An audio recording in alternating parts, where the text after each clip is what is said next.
how do we discover what our calling is? And I'll kind of show you this on how I discovered it is. Number one, you have to believe that you have a calling and a purpose on your life. Amen? You have to believe that. Now, I want to encourage you today.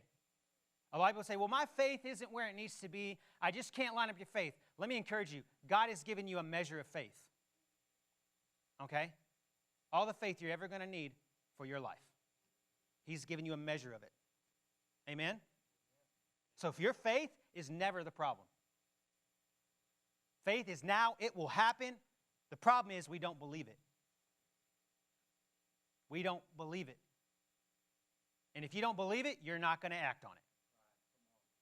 See, faith comes by what? Hearing the word, right? Think about when you got saved. Were you an expert in faith?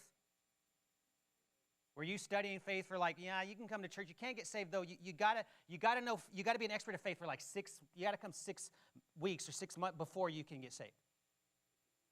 Or was it instant when you believed?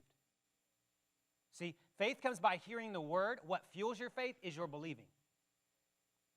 So how did I get saved? Not being an expert in faith, not knowing a whole lot. I heard the word. Faith came. I believed it. Then I acted on it. Amen? So you didn't have to be an expert in faith.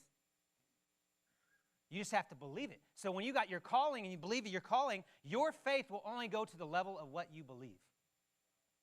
And even Jesus said, faith as tiny as a mustard seed will move an entire mountain.